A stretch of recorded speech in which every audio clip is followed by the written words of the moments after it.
No programa de hoje vamos falar de taxas de juro, de expectativas para aquilo que poderá acontecer até final de 2022, em termos de evolução das taxas de juro. No fundo, aquilo que as famílias e empresas podem esperar nos seus empréstimos e na remuneração das suas poupanças. A ideia é estimarmos um valor e apresentarmos razões que validem a nossa estimativa. Esta é uma preocupação que está crescente, que é cada vez mais pessoas falam sobre isto. Depois de mais de uma década com taxas de juro baixas ou negativas, e depois de 4 décadas em que as taxas de juro estão em contínua queda, não é? Desde o controle da inflação dos anos 80 do século passado. Por isso, eis que nos deparamos, na minha opinião, com um cenário que parece ser de mudança de regime. Vamos lá ver o que é que vai acontecer. Os estimadores de serviço são o Henrique Amaral Dias e o Luís Silva, que vão aqui fazer as suas previsões, tal como eu. Pois, estava a ver que te esforçavas, não é?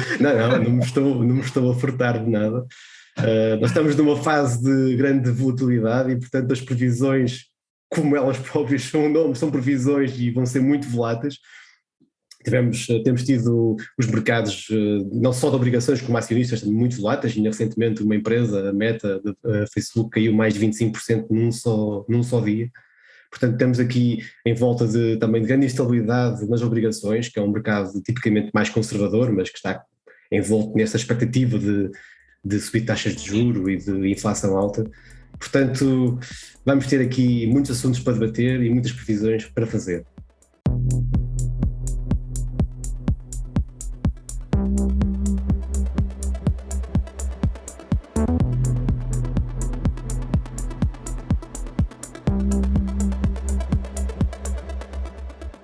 Bem-vindos ao Future Proof Talks, um podcast sobre poupança e investimento com análise de expectativas para os mercados, tomada de decisão e filosofia de vida. Vítor Ribeiro e Henrique Amaral Dias conversam sobre o que estão a ver, a escrever e a ler com foco no futuro. As opiniões expressas refletem apenas a opinião dos participantes e não vinculam a Future Proof Wealth Advisors. Todos os exemplos, informação, nomes de pessoas ou instituições descritos e falados no podcast são apenas para fins ilustrativos e não são uma recomendação.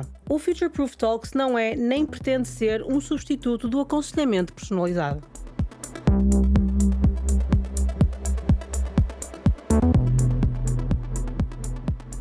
Henrique, notei a referência. Ser muito pragmático, né? E nós temos que ter um ponto de partida para fazer previsões. E o ponto de partida, neste caso, que eu escolhi são os dados do Banco de Portugal reportados a novembro de 2021, está bem? E, portanto, as minhas previsões são de novembro de 2021 a novembro de 2022. Exato. O que é que o Banco de Portugal nos diz? Diz-nos que a taxa de juro dos particulares no que concerne empréstimos à habitação, em média, em novembro de 2021 era 0,83%, portanto não chega a 1%. Aliás, curiosamente abaixo da área euro, que é 1,33%.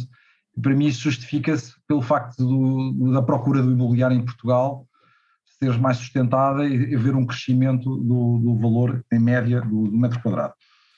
Pois. Depois, é o chamado boom imobiliário. Não consigo encadear a ideia. Anda lá. Depois a seguir vais ter o teu tempo de antena todo. O consumo, a taxa de juros é 6,59%. E, na minha opinião, e desde logo, relativamente às previsões, eu julgo que se penalizará mais o crédito ao consumo do que o crédito à habitação, porque a dinâmica, e já vou ir a explicar porquê, do crédito à habitação é diferente do crédito ao consumo. Okay? Depois das empresas, que também é algo que interessará aos nossos ouvintes com certeza. O Banco de Portugal faz aqui uma separação entre empréstimos superiores a 1 milhão de euros, sendo que a taxa de juros é mais baixa, neste caso, é 1,72%, e menos de 1 milhão de euros, 2,21%. Portanto, também aqui a minha previsão é que as pequenas empresas, que são aquelas obviamente que têm acedem a um montante de crédito menor, serão mais penalizadas durante o próximo ano. Agora, quanto à questão da inflação propriamente dita, que vai ser determinante, como tu aliás disseste, para aquilo que será a formação da política monetária, não só do Banco Central Europeu, como dos outros bancos centrais congêneres, como sabem, é o Federal Reserve Bank, e o Bank of Japan e o Bank of England, ok? A inflação, basicamente, tem aqui dois pushers, que é a inflação pelos custos, ok? E a inflação pela procura. Pode haver uma combinação dos dois, que é, neste caso, o que se passa, não é? Os custos, claramente, temos um aumento das matérias-primas e da energia, ok? E a inflação pela procura, eu penso que tem muito a ver com uma dinâmica expansionista que se iniciou, passado alguns meses do início da pandemia, em 2020, e que ainda se irá manter claramente durante 2022. Portanto, aqui na zona euro, o Banco Central Europeu, obviamente, teve uma política monetária altamente expansionista, através do QE, do Quantitative Easing, mas a Comissão Europeia ainda mais, porque apoiou políticas orçamentais expansionistas por parte dos Estados-membros da União Europeia. Essa política expansionista, do ponto de vista orçamental, manter-se-á claramente em 2022 e, provavelmente, durante parte do ano 2023. A grande questão que se coloca é quando é que esta dinâmica que se está a ver da inflação por via da procura e por via dos custos, matérias-primas e energia, vai ser incorporada nos salários. Porque esse é o grande receio e é das questões que os economistas que se dedicam mais à política monetária têm colocado, é quando é que este aumento dos custos, não é, vai ser incorporado nos salários, uma vez que o poder de compra das famílias está a diminuir por via do aumento da taxa de inflação, e isso levará, obviamente, a reivindicações salariais. À medida que as empresas e o Estado resistirão a isso. Bem, outros dois dados interessantes que ficam aqui apenas, não tanto como apoio àquilo que são as previsões, mas como algo para nós refletirmos, é que o índice de bens versus serviços, nos últimos tempos, desde meados da pandemia, disparou enormemente para níveis históricos, por um lado. Por outro lado, houve uma redução brutal, já em dezembro de 2021, de dívida pública com taxas negativas, superior a 70%. Portanto, significa que, de alguma forma, os mercados já estão a incorporar algum controlo da inflação por via da subida das remunerações da dívida pública. Okay? Ora, quando nós falamos de inflação, aqui a inflação não pode ser vista numa perspectiva apenas da zona euro. A inflação é um fenómeno global. Okay? Sim. Se eu pudesse dividir o mundo em grandes blocos, não é, que são os puxas da inflação, temos os Estados Unidos, temos a Europa e temos a China, assim como três bancos centrais que se deveriam entender, que não se estão bem a entender, diga-se de passagem, porque estão com políticas monetárias não sincronizadas, não é? E esse é um problema para controlar a inflação. Sim, o Banco de Inglaterra, por exemplo, já aumentou a taxa diretora, enquanto o Banco Central Europeu ainda não o fez, não sabe se o fará em março, quando reunir da e anunciar. O BCE anda sempre um bocadinho atrás da Fed. Pronto. Enquanto o banco inglês é mais independente. Mais proativo. Mas o facto é que o Banco Inglês por si só não vai controlar a inflação, porque a Inglaterra, o impacto que ela tem, né, em termos de dinâmica da procura mundial, não é significativo. Portanto, das duas uma. Ou há aqui políticas monetárias dos principais blocos económicos, são estes três basicamente. Bom, claro que podíamos falar do Japão e outros países, mas isso não tem um grande impacto. Mas Estados Unidos, Europa e China, de facto, se tiverem políticas monetárias mais contracionistas ou menos expansionistas, conseguirão com certeza controlar melhor a inflação do que se estiverem desincronizados. E isso é um problema, ou seja, a minha questão é que provavelmente o Banco Central Europeu por si só não vai conseguir controlar a inflação, os Estados Unidos, o Fed, por si só não conseguirá controlar a inflação e assim sucessivamente. O Bank of China é a mesma coisa. É evidente que nós temos aqui uma conjugação, como eu estava a dizer, de duas políticas altamente expansionistas, que foi a política monetária e a política orçamental. Isso faz com que haja um aumento da oferta agregada e da procura agregada, isso faz com que, inevitavelmente, de acordo com a teoria standard, mainstream, haja um aumento da taxa de inflação. Portanto, mas se não houver políticas concertadas, volto aqui a este ponto, por parte dos bancos centrais, será muito difícil conter a inflação rapidamente, com certeza. A questão das taxas de juros não é a questão talvez principal, a questão principal neste momento é terminar com o QE, com o Quantitative Easing, com a compra massiva de ativos que assistimos durante os últimos 2 anos. Não é? Isso terá que terminar, já está a terminar, e o Banco Central Europeu indica que terminará em breve. E a segunda forma do Banco Central Europeu sinalizar que de facto quer controlar a inflação é através do aumento da taxa diretora. será que chega? Não, esta é que é a questão. Será que isto tudo chega, mesmo que houvesse concertação de políticas monetárias por parte dos principais bancos centrais? Ora, eu muitas vezes tento-me colocar no papel do tipo comum, ok? Que é a pessoa que faz contas. É a pessoa que faz contas muito simples, não é? Ainda que não saibam o que é a fórmula de Fischer, que a taxa de juros real é a diferença entre a taxa de juros nominal e a taxa de inflação. Ela sabe que o banco está a pagar 0,04%, não é, em média, pelos depósitos aos particulares. Exatamente. Mais ou menos a mesma coisa às empresas. E a taxa de inflação, em princípio, rondará em Portugal este ano os 4, 5%. Okay? E, portanto, quando nós vemos uma taxa de juros real negativa, e as pessoas podem não saber o que é uma taxa de juros real, mas com certeza que percebem que o dinheiro no banco está-lhes a render nada e que o custo de vida está a aumentar. Portanto, o que é que as pessoas fazem? As pessoas vão querer consumir, por um lado, portanto, isto é um desincentivo à poupança, ou vão querer aplicar as suas poupanças em ativos reais ou ativos financeiros. Ainda hoje falava com alguém que nós conhecemos, não interessa quem, eu e tu, Vítor, nomeadamente, depois digo-te no final do programa quem era, que me dizia, o dinheiro no banco não está a render nada, e isto aumenta o custo de vida, eu tenho aqui umas poupanças, estava a pensar em comprar um apartamento. Okay? E este raciocínio, que é feito não por um economista, não por alguém que seja muito sofisticado nestas matérias, é um raciocínio que as pessoas estão a fazer, outras pessoas fazem, e não só em Portugal, como na Europa em geral e no mundo também. Portanto, se nós estamos a perder dinheiro, tendo o dinheiro em depósitos à ordem no banco, ou até depósitos a prazo, não é? Visto que a taxa de juros real é negativa, então mais vale, das duas uma, ou consumir ou investir. Okay? E isto vai sempre criar uma pressão, o problema disto é que isto vai sempre criar uma pressão sobre a procura. Não é? Não sei se estão a ver. Se eu vou consumir, eu vou procurar mais, porque não me interessa ter o dinheiro no banco, ao menos vou fruir do dinheiro.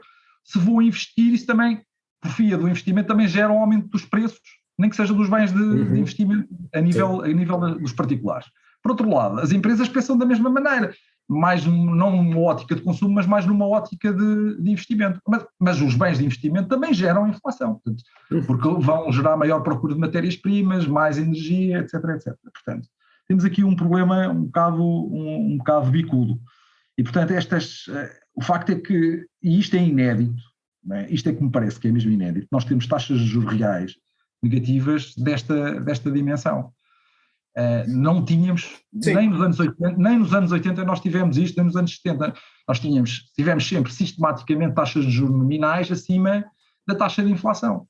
Neste momento, a taxa de juros nominal está muito abaixo da taxa de inflação. Qual era a regra de política dos bancos centrais?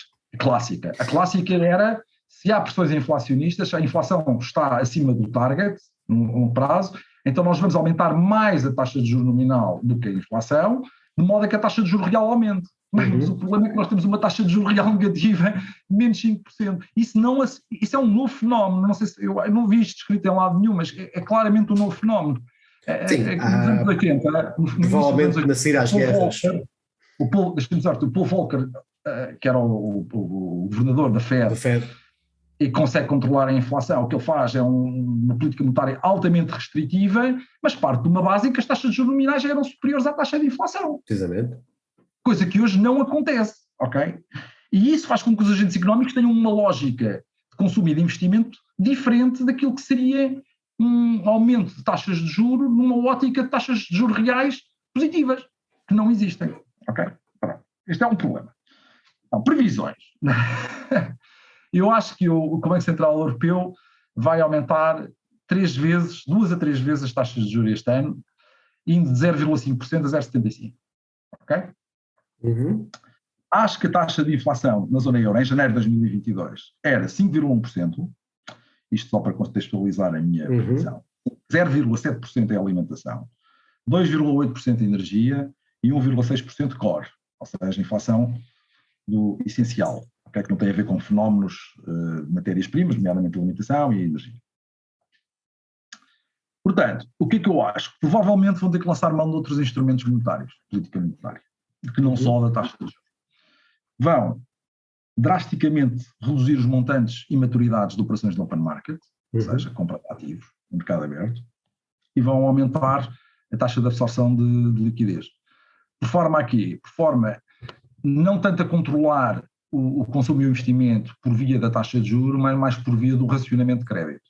Ou seja, vão tentar incentivar os bancos a não conceder tanto crédito, não ir tanto pelo aumento da taxa de juros. Porque o aumento da taxa de juros, se for muito significativo, dadas as circunstâncias das economias ainda que estão relativamente fragilizadas por aquilo que se passou, provavelmente aumentará a probabilidade de incumprimento de empréstimos e aumentará a fragilidade do sistema financeiro.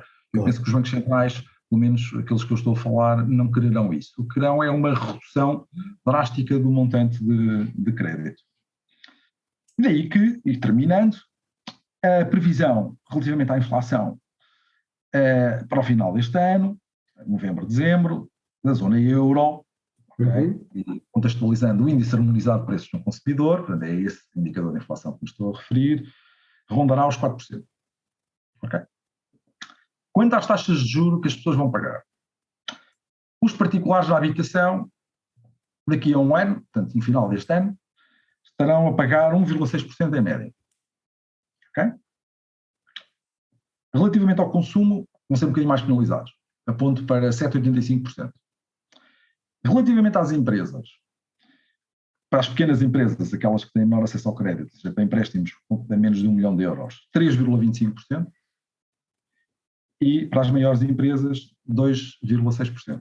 São estas as minhas previsões. E são muito bem fundamentadas, como seria de esperar, não é? Henrique, sim, mas Luís, diz. Em relação, porque como nós falamos, adotaste uma visão mais abrangente do que eu, e acho que o Vítor também da ideia que transmitiu no início, porque nós estamos muito, se calhar, focados e acabamos por fechar um bocado a mente, e realmente, quando falamos em taxas de juros, e o Vítor, vamos falar de taxas de juros, eu pensei em investimentos, nunca pensei nesses dados que estás a dizer, não é? Do crédito por parte de empresas, o crédito acima de 1 milhão ou abaixo de 1 milhão, ou até o crédito habitacional, e é uma visão diferente que se calhar se fosse eu e o Vítor só a fazer este podcast teríamos, e só por isso... Eu também tenho uma visão mais do lado dos empréstimos. Sim. Eu é mais, muito mais focado em... Mas vai, Luís, força aí. De qualquer das formas é uma visão que acrescenta imenso.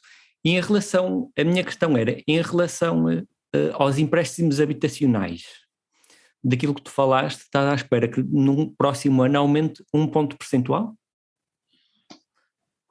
Não, 0,8. De 0,8 para 1,6. 0,8 para 1,6 é 0,8. Exatamente. É isso. Sim. Não é um... Sim, é isso. Mesmo assim, é um aumento muito significativo. Sim. Deixa-me só dizer-te ao Luís, que eu sei que tu sabes, mas os nossos ouvintes às vezes não compreendem estas coisas. É que 0,8 para 1,6 é uma duplicação do custo de financiamento, não é? Quer dizer, correto. Isso parece que 0,8% é muito pouco, mas não, é muito relativos. É porque, neste caso, é 0,8 pontos percentuais, mas é um crescimento de 100% de 0,8 para 1,6, não é? Claro. Exatamente. É isso. Disseste também algo que eu fui logo à internet ver, porque é sempre curioso e a gente que aprende quase em direto a falar com outras pessoas, não é? E hoje em dia com a internet nos bolsos ou aqui ao lado no monitor, e fui ver as taxas reais, neste caso a taxa real dos Estados Unidos, porque é mais fácil de encontrar o que a Google disse, não é? E acabou por ser um dos principais blocos. No pós-guerra, porque o pré-guerra foi com o Vítor também disse, as taxas de juros de certeza, e em 1918 também tiverem menos de 13% as reais. Mas pronto, vamos falar do pós-guerra para falarmos da pós-segunda guerra mundial. Sim, para falarmos de algo pós-primeira guerra mundial, após grande crise. Pós-segunda. Não, eu sei, mas eu estou a dizer, em termos de taxas de juros reais negativas, tivemos vários momentos já. Mas sim, mas agora conclui, a seguir à Segunda Guerra. Tivemos em 1946 também, ou os Estados Unidos teve em 1946, portanto estamos a falar no pós-segunda guerra mundial, tipo, depois de 1950, para ser o mundo mais próximo do atual. Sim. Teve os Estados Unidos nos anos 70 realmente 2 picos próximos do ponto em que estamos, que estamos, pelo menos o que aqui vejo, é menos 6,5%, e nos anos 70 eles estiveram em 74%, e em 1980, portanto mesmo antes do Volcker começar a subir as taxas de juros para combater a inflação, tiveram também estes pontos, e se calhar espero que desta vez não entremos num ponto semelhante ao que o Volcker teve que fazer para combater as taxas de juros. Acredito que não. Não sei até que ponto é que isto é transitório ou não. O mercado acha, porque as expectativas de curto prazo é que, em relação à Fed, estive a ver isso, em relação à Fed, o mercado acha que a Fed vai ter que subir as taxas de juros mais rápido do que aquilo que eles estão à espera, mas acha que no longo prazo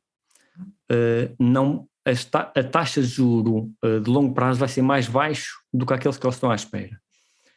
Resultado, que se vai-se conseguir combater o mercado está a achar que isto é transitório, a inflação, e as coisas, para já o mercado não está a contar que isto entre num ponto descontrolado, digamos assim. Portanto, sim, o que eu vi foi realmente que a Fed está a pensar subir as taxas de juros 3 vezes este ano. O que o mercado está a descontar completamente é que vai ter que subir pelo menos 4. Pelo menos 4. Como eu disse, o BCE anda sempre um bocadinho atrás. De dezembro, também já tive a ler notícias, de dezembro para agora, o BCE mudou completamente de discurso. Sim, em 4 semanas alterou completamente. Foi completamente a Davis para Hawkins. Não percebo como é que... Honestamente, acho que é uma velocidade muito rápida de mudança de expectativas que não acho que seja positivo para o mercado. Mas pronto, não sou eu. Dá a sensação que foram surpreendidos, é isso? Exatamente. E isso é sempre algo negativo. Ao menos achei que a Fed teve por um lado, na altura, em março de 2020, achei que a Fed foi demasiado agressiva. E agora parece-me que eu acho que vou achar outra vez que vai ser demasiado agressiva, quer a Fed, quer o BCE, mas só que do ponto oposto. Agora, como abriram a torneira rápido demais, agora vão ter que fechar rápido demais porque transbordou. Ou seja, um regresso do tapering, né, do famoso tapering. Um bocadinho, não é? Mas quer dizer, eles ainda estão, o BCE, eles já estão a falar de subida de taxas de juros, ainda não sabem muito bem como, entre aspas, como deixar de comprar e injetar o dinheiro do que é, não é? Quer dizer, vai ser tudo em simultâneo. Sim, recentemente atingimos os balanços dos bancos centrais, atingiram novos máximos, não é? Portanto, ao menos em 2013 o Bernanke deu um prazo gigante e deu com muito antecipação, e a importância do que a Fed, a importância do que se diz, não é? E o próprio presidente do BCE... Luís, desculpa lá só interromper, eu não tenho ideia de que tu tenhas assim tanta razão naquilo que estás a dizer. Nós tivemos um período curtíssimo, em 74, de taxas de juros reais negativas, que não chegou a ser a 2%. Deixa-me terminar, para os Estados Unidos. Sim. Mas durante isto, relativamente às obrigações do Tesouro Americano há 10 anos, mas depois, mesmo nos anos 80, elas claramente que eram positivas, taxas de juros reais. Quer dizer... sim. O nível que nós temos neste momento a assistir taxa de juros real negativa é um nível absolutamente histórico e muito mais prolongado, porque de facto houve ali aquele choque petrolífero em 1973, em que há uma subida, há uma triplicação do preço do barril de petróleo, de 4 para $12.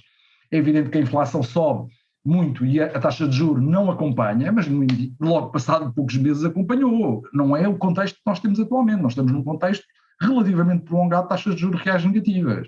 E isso é um fenómeno novo, porque uma coisa é tu teres um spike na inflação, na taxa de inflação por via de um choque petrolífero muito significativo, e a inflação ultrapassa-te ali significativamente a taxa de juro nominal. Outra coisa é que tu estares aqui 1 ano e meio, 2 anos, 3 anos com taxas de juros reais negativas, e bem negativas.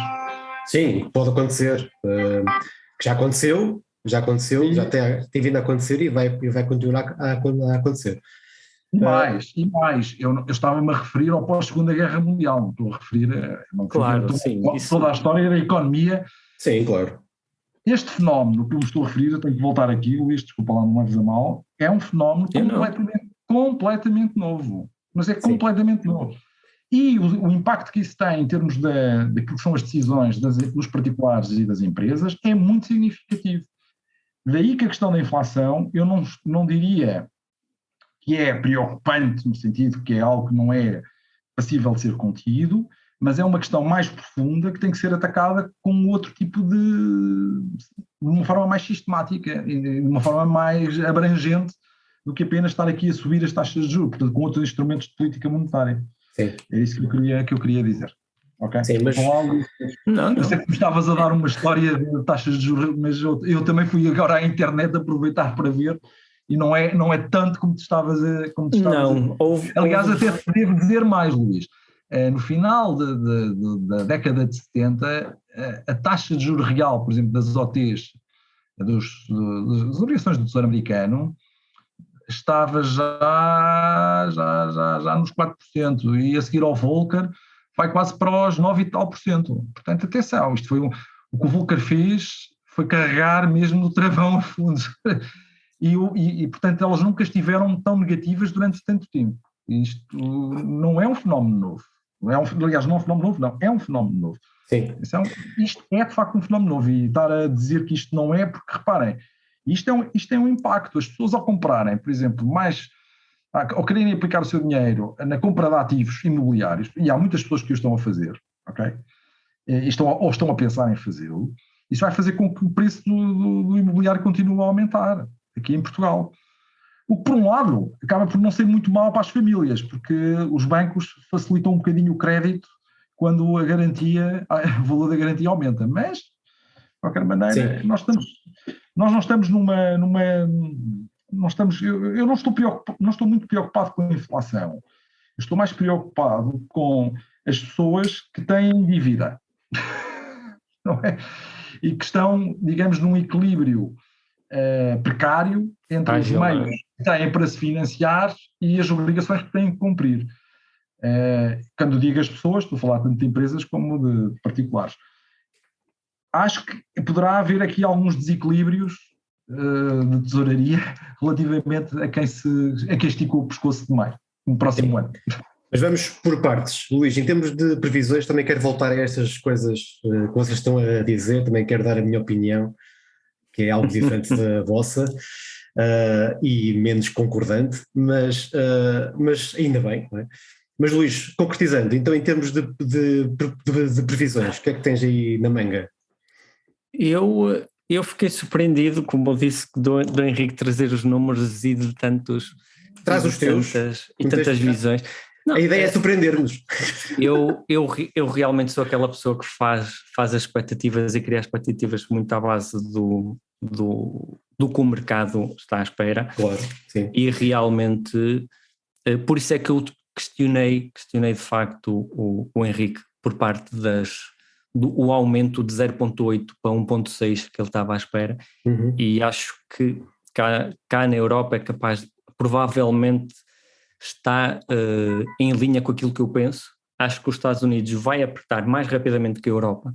Portanto, se estivéssemos a falar dos Estados Unidos, acho que esse 0,8 ia se calhar para 1,2.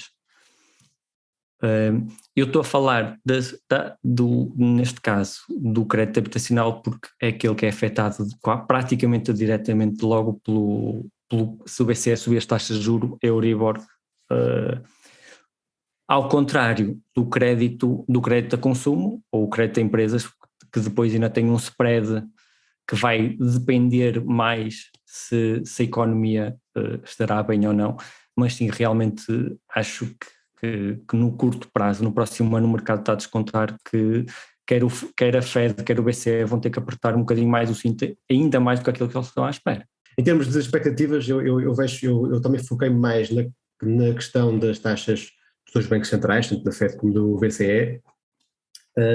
Digo sinceramente, penso que as taxas vão tornar-se positivas, as taxas, por exemplo, as Euribors vão se tornar positivas, todas elas, em todos os prazos, até ao final deste ano, e portanto julgo que é unânime aí, julgo que poderão até atingir valores próximos dos 0,5%, julgo que poderá ser por aí. Em termos de taxas diretoras do BCE, a minha previsão vai entre os 0,25 e 0,5%, ou seja, sou o Henrique um bocadinho mais acima, mas eu estou um bocadinho mais pessimista em relação às taxas de juros, à subida. Acho que podemos ter um impacto inicial forte, ou seja, os bancos centrais podem ter que reagir rapidamente e de forma mais intensa no momento inicial, mas depois também poderão ter que acalmar, fruto de algumas razões que eu vou dizer a seguir. Em termos da Fed, a minha estimativa vai mais para os 1,75, portanto entre 1,5 a 1,75. Eu sei que há muitos bancos... No final deste ano? Sim. Penso que há muitos bancos que já dizem, até aliás são vários que estimam 5 subidas este ano para a Fed, e até em alguns casos aproximarem-se bem dos 2%. O caso do Bank of America, por exemplo, que estima isso, mas eu fico pelas 4 subidas e até essa margem dos 1,75, 1,50, 1,75. Em termos de inflação, também julgo que não será tão alta como está agora, e a minha expectativa para a zona euro é que fique pelos 3%. Portanto, é a minha expectativa para este mercado, enquanto nos Estados Unidos tendencialmente será acima de 4%, mas tem uma expectativa para 4%. Isso tem muito impacto, como é óbvio, as questões energéticas, e por exemplo, se de facto houver um conflito Rússia-Ucrânia, podemos ter mudanças rápidas neste tipo de preocupações. Eu até acho mesmo que a mudança de expectativa do BCE em 4 semanas tem muito a ver com isso também. Tem muito a ver com a geopolítica. Portanto, houve aqui uma mudança radical de expectativas. Portanto, o BCE em 4 semanas deixou de ser suave nas suas abordagens para se tornar mais agressivo, e não só terminar o quantitative easing, mas também subir taxas de juros. Portanto, a partir de março já, aliás, na FED será assim, muito provavelmente, é quase um ponto assente que será assim. Há várias razões para isso acontecer. Eu penso que as taxas de juros vão subir, mas não vão subir tanto quanto nós poderemos imaginar no longo prazo. E isto há aqui várias razões. Mas vê bem, tu repara, nós já estamos desde 2020 com taxas de juros reais negativas. Até antes, né? Sim. Aquilo que tu estás a prever é mais este ano. Portanto, nós vamos ter 3 anos seguidos de taxas de juros reais negativas. Provavelmente, sim. Isto porquê? Tem a ver com uma situação... Ou mais. Isto tem a ver com uma situação que eu chamo... Novo, dizer, que os historiadores chamam de repressão financeira. Não é? Isto aconteceu no pós-Segunda Guerra e noutros casos. Atenção que eu não digo que a história se repita, mas a história acaba por ser um guia naquilo que vamos tendo, não é? E porquê é que a repressão financeira? Há aqui tu falaste nisso há pouco, há aqui um aumento brutal da dívida, não é? Houve uma subida colossal. Nós temos neste momento cerca de 350% do PIB mundial em dívida, portanto é a dívida, é o valor da dívida. Isso corresponde a quê? Que nós num período mais ou menos longo poderemos ter que ter taxas de juros reais negativas para que a dívida possa ser paga. Portanto, este conceito é muitíssimo importante, tanto para as famílias, para as empresas, mesmo para quem está a investir e para quem está a financiar-se. Porque os bancos centrais, já tivemos casos desses, perderam a sua autonomia, a sua independência em determinados momentos da história. Eu penso que está a acontecer o mesmo neste momento. Portanto, os bancos centrais perderam a sua autonomia em relação aos governos, aos diversos governos, e vão ter que manter as taxas de juros reais negativas. Para quê? Para que esses governos possam fazer face à dívida, pagá-la, e além disso em termos nominais, a dívida desce, não é? Porque a inflação também ajuda na erudição do valor em dívida, não é? E, portanto, há aqui aquilo que nós chamamos a repressão financeira. E eu acho que isto vai durar bastante tempo. Depois, há também a questão de, ok, mas a inflação vai subir tanto assim e os bancos centrais vão deixar? Bem, aqui já há uma expectativa para a inflação estar em torno dos 2% a 4%. Portanto, se a inflação subir muito acima dessas expectativas, é que podemos estar a falar de cenários complicados para a inflação. Eu acho que se a inflação continuar, ou melhor, descer até aos 4%, 3%, 4%, os bancos centrais não vão estar muito preocupados em subir taxas de juros e vão preferir manter as taxas de juros reais negativas. Ou seja, isto é muito problemático para as pessoas, para a poupança, não é? Eu penso que é isso que vai acontecer no futuro próximo. Mas é assim, a minha preocupação com o facto deste período ser extraordinariamente prolongado, taxas de juros reais negativas, e repare, quando eu falo de taxa de juros real negativa, é mais na perspectiva das pessoas e das empresas, ou seja, se eu tenho o dinheiro ocioso, não é, no banco, eu estou a receber zero, não é? E estou a perder por via do aumento da inflação. Claro que sim. Bem, enquanto isto continuar, e não interessa muito se a inflação não ficar nos 5,1 e ficar nos 4 ou nos 3, continua a ser negativo e as pessoas continuam a perder. Se tinham 1.000 euros em termos de poder de compra no início do ano, vão ter 997 ou 996 no final. E as empresas também. O que é que isto gera? Isto gera um incentivo, claro, ao consumo e ao investimento. Não é racional, não é, haver recursos ociosos. Isto estou a falar na maior parte das empresas. Não, atenção, não estou a generalizar, porque há empresas que nadam em liquidez e vocês os dois conhecem muito mais disso do que eu, não é? Tipo Apples e Microsoft e tal. Mas a maior parte das empresas tem uma ótica de gestão de tesouraria que é, se a minha taxa de rentabilidade é superior à taxa de juro, e neste caso a taxa de juro de financiamento continua a ser bastante baixa, e se o meu dinheiro não é remunerado no banco, eu vou investi-lo. Pronto, claro. A verdade é, e as pessoas também pensam assim, isso gera uma dinâmica inflacionista. Sim, claro. Por isso é que eu acredito que o aumento de facto não é muito significativo, eu disse entre 0,5 e 0,75. Aqui eu estou a falar sempre na zona euro, atenção. Sim. Para as famílias e para as empresas portuguesas. Este foi o meu foco, não é? No fundo, estamos aqui a falar para os portugueses e, portanto, foi mais nisso que eu fiquei a minha análise, não tanto nos Estados Unidos. Bem, mas em relação a isso, repara que há expectativas e as pessoas e os mercados movem-se por expectativas, não é? E estás a dizer que vai haver um incremento do consumo, as pessoas não vão querer o dinheiro ocioso, e muito bem, como é óbvio, o dinheiro estar parado não funciona, de facto, mas repara que tanto os mercados de bens reais como de bens financeiros, podemos dizer isso, já vêm a subir há muito tempo e com subidas muito fortes.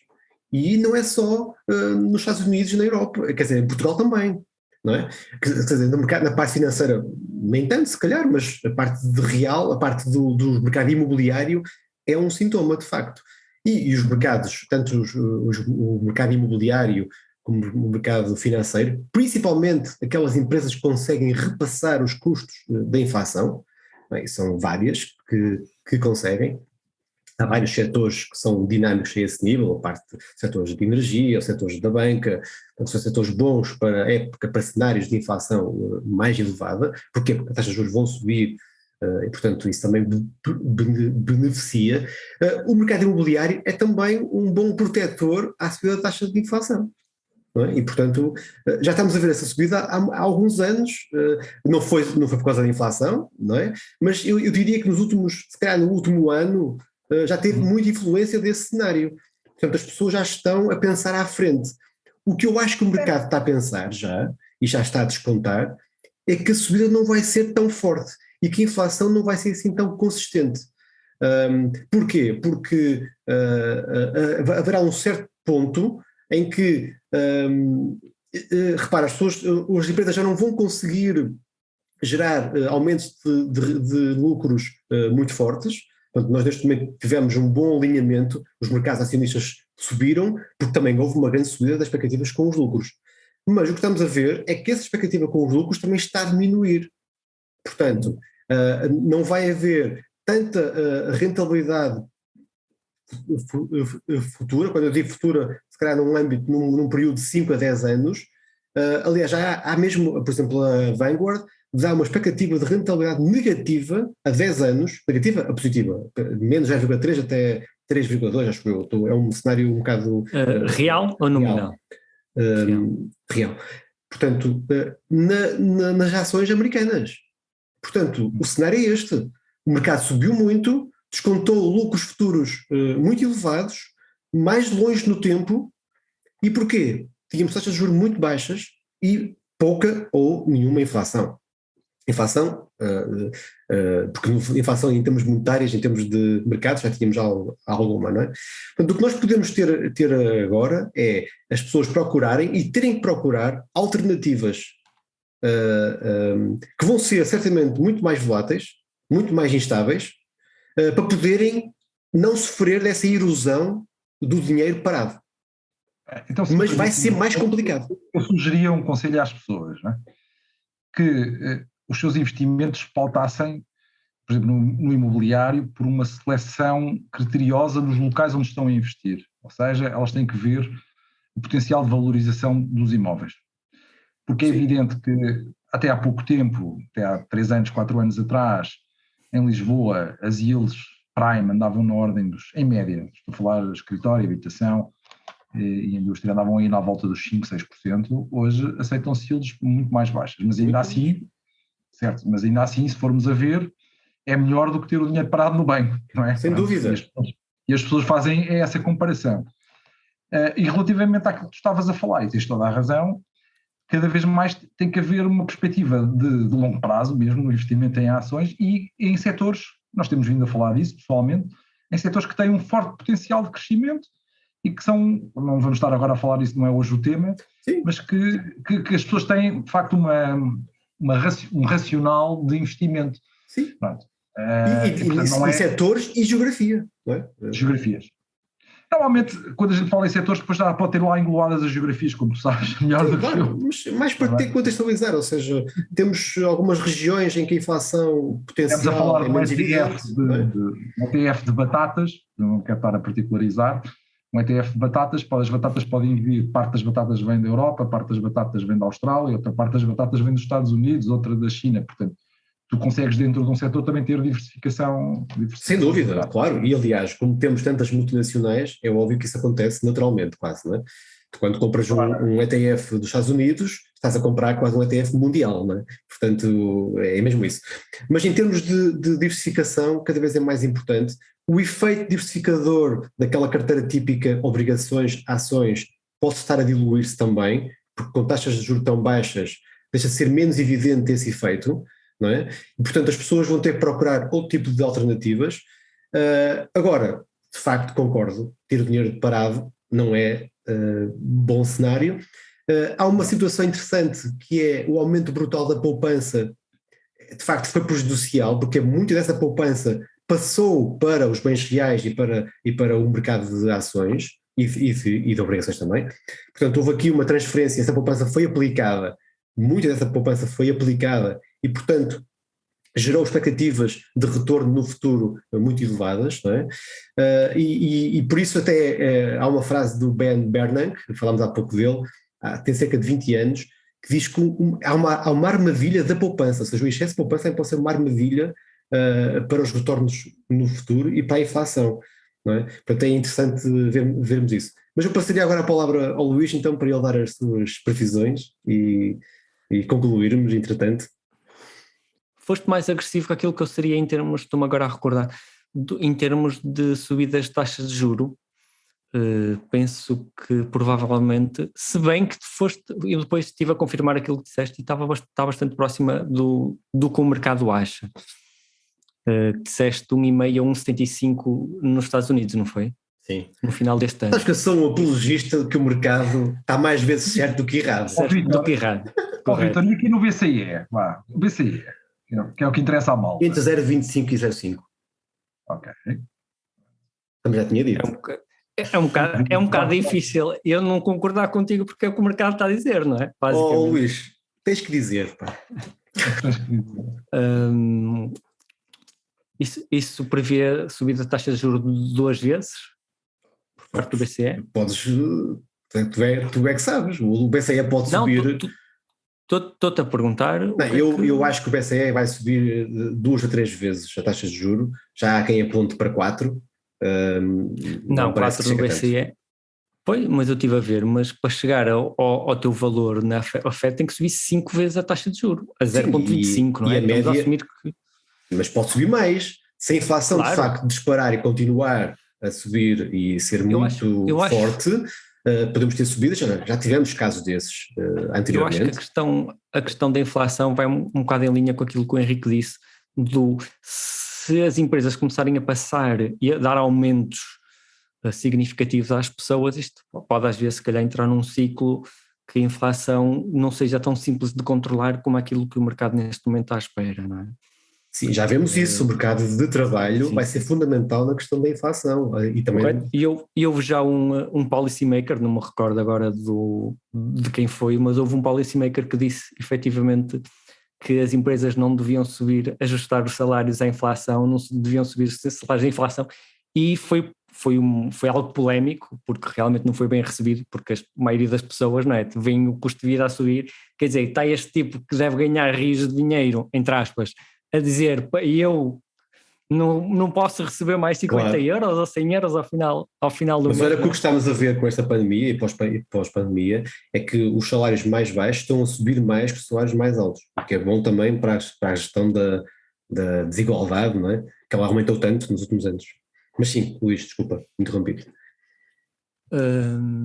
Eu estou mais, em termos de opinião, estou mais soft do que tu. Eu acho que até o mercado está a exagerar um bocadinho, depois da reunião da Fed, desta última reunião da Fed, eles apertaram ainda, o mercado apertou, subiu mais ainda as expectativas que as taxas de juros iam aumentar ainda mais. Não acho que a Fed vai subir as taxas de juros 5 vezes este ano. Não acho que eles vão subir só 3 vezes como eles estão à espera. Acho que eles vão subir 4 vezes.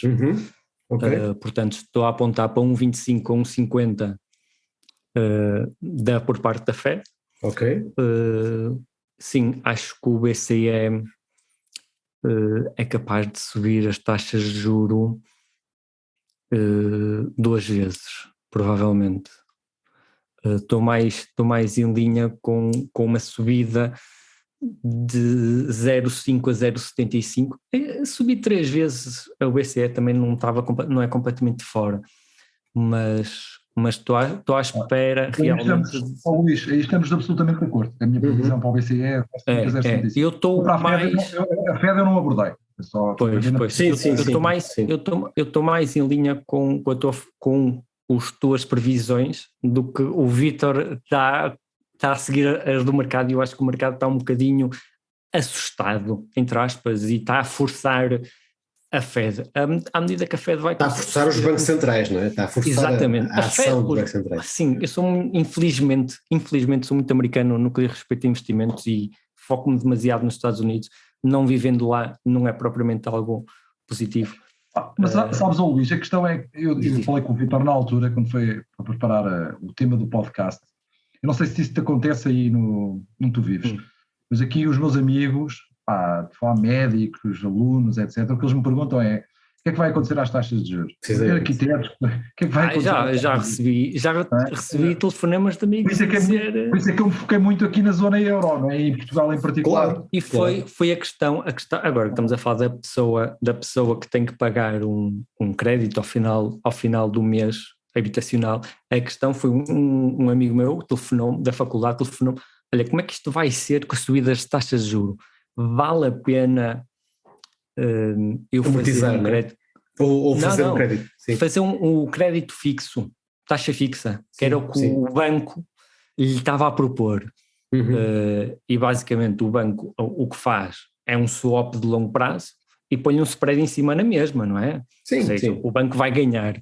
Mas efetivamente o que o banco lhe estava a propor era acima do que o mercado está a ver Euribor, mas com uma taxa de juro, eu disse para o meu amigo, é assim, com as taxas de juro baixas como estão, cada pessoa é como é, não é?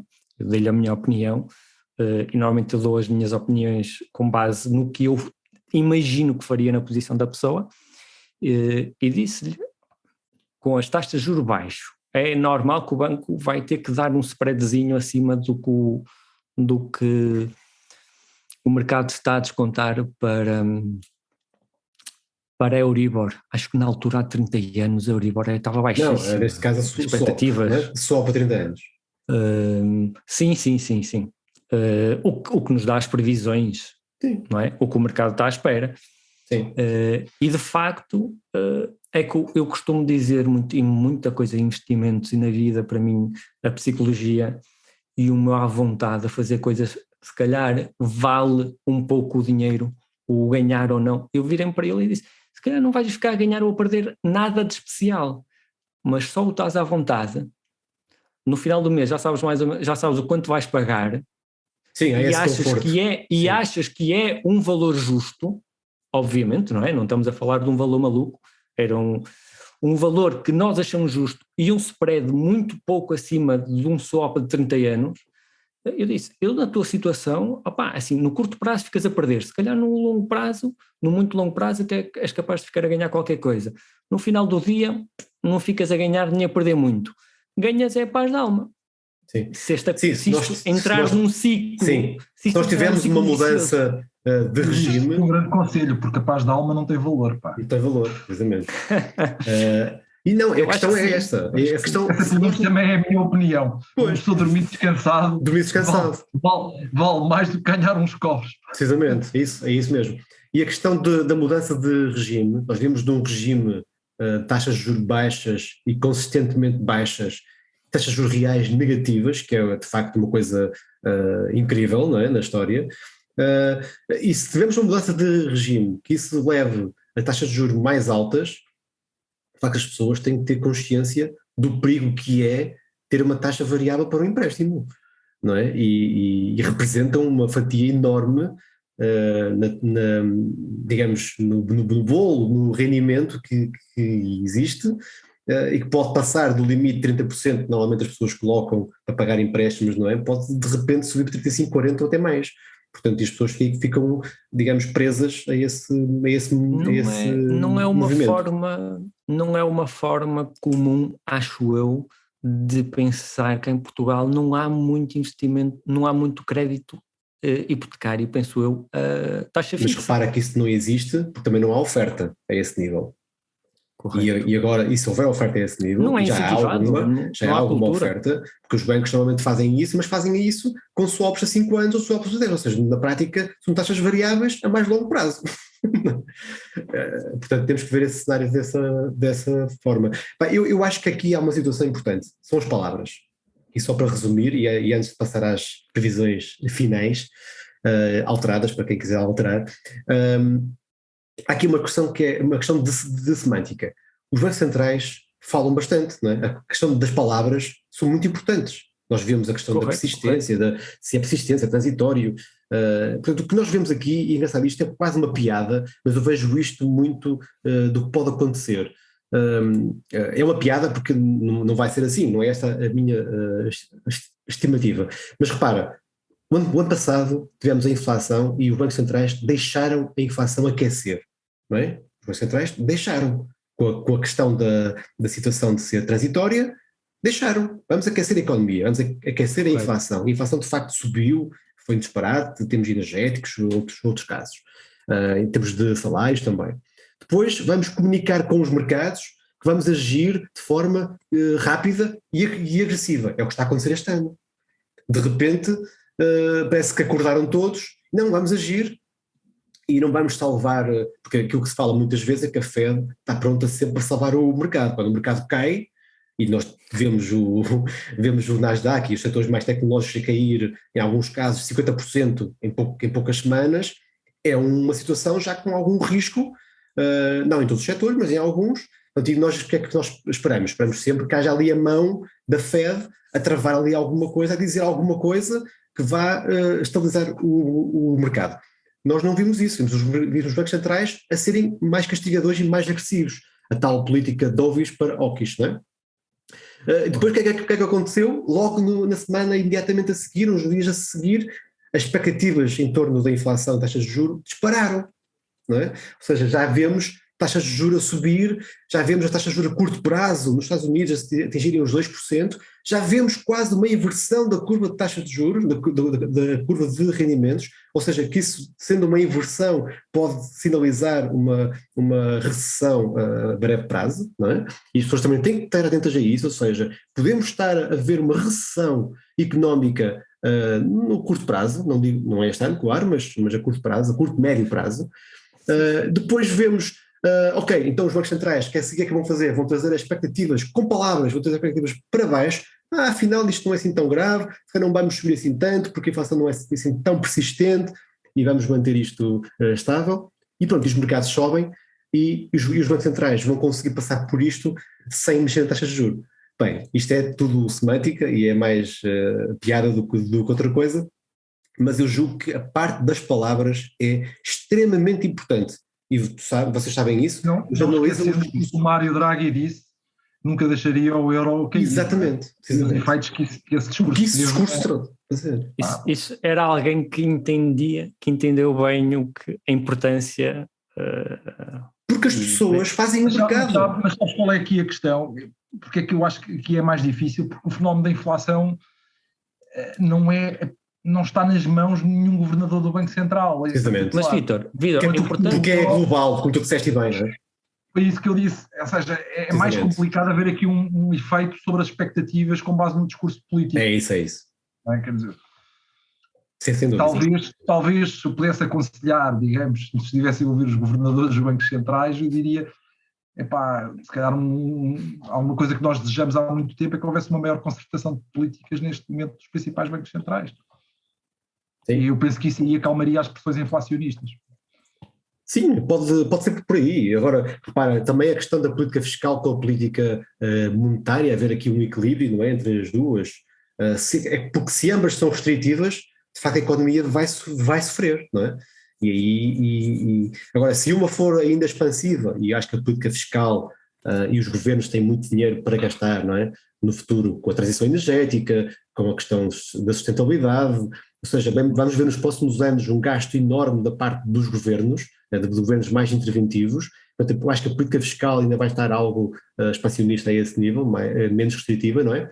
Enquanto que a política monetária poderá ser mais restritiva. Ou seja, temos aqui um desencontro e aí se calhar mais concertado. Mas pronto, mas isso são cenários. Bem, eu mantenho as minhas previsões. Deixa-me só dizer isto. É que eu acho que, por exemplo, se houver independência, se de facto há independência dos bancos centrais, é mais fácil haver uma coordenação política monetária, porque há independência, do que uma coordenação de política orçamental. Sem dúvida. Os blocos económicos.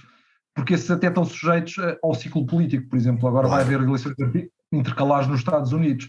É óbvio que o governo Biden não vai querer agora apertar a tarraxa quando as eleições são em novembro de 2022, não é? São eleições fundamentais para o Congresso, não é?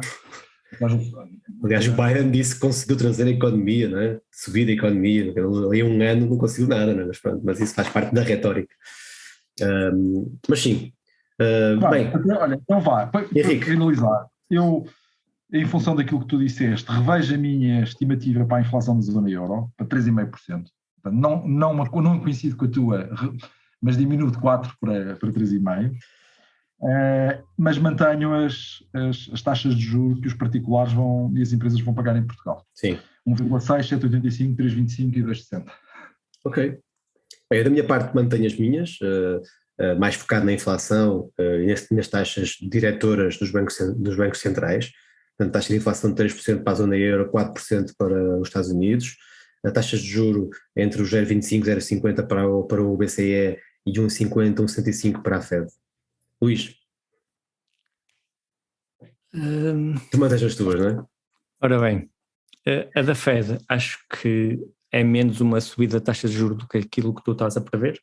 Acho que vai ser de 125 para 150, que neste momento o mercado acha que está em linha, ou tu estás em linha com o que o mercado está à espera, de 150 a 175, mas pronto. Em relação ao BCE, acho que vai subir as taxas de juros diretora 2 vezes, para 0,5 este ano. Em relação à inflação, de facto, foi algo que eu não refleti, mas penso que a inflação, tens razão em relação à inflação nos Estados Unidos, à volta dos 4%. Acho que a inflação na Europa, disseste 3%. Uhum. Acho que é baixa demais. Eu acho que vai alinhar. Eu acho que vai alinhar com a dos Estados Unidos. Com a dos Estados Unidos já num ponto decrescente. Ok, sim, certo. E a europeia ainda a manter. Vítor, porque tu não estás a esquecer de uma coisa, desculpa lá, é que a influência dos funcionários públicos e dos sindicatos na Europa, não é? Em particular na zona euro, na Alemanha, França, etc., é bastante mais forte que nos Estados Unidos. Sem dúvida. E vão a pressão laboral. Sim. Eu não acho que a inflação se vai ficar pelos 3%. Eu acho que aqui tem muito a ver com isso, estás a dizer, e com a parte energética, com o conflito Rússia-Ucrânia. E pode alterar completamente aquilo que estou a dizer, percebes? All bets are off. Sim, okay. Essa perspectiva, Rico, foi boa e realmente acho que na Europa a inflação por parte, ou a pressão na Europa por parte dos salários e uma maior transmissão, entre aspas, de aumentos salariais que depois se dá em inflação, é capaz de ser maior na Europa, de facto. Bem, eu só espero é que não entremos mesmo num regime de repressão financeira a sério, não é? E que as taxas de juros reais não fiquem negativas durante muito tempo, porque as pessoas vão sofrer imenso com isso. É muito silencioso, não é? As pessoas não sabem, mas estão a sofrer, estão com menos poder de compra e nem sentem isso. Nesse caso, a literacia financeira é muito importante. Mas bom, estamos mais ou menos alinhados que haverão subidas de taxa de juros, teremos inflação. Estou um bocadinho mais agressivo que nós. Cá estaremos para ver isto mais à frente. Um abraço. Obrigado. Um abraço.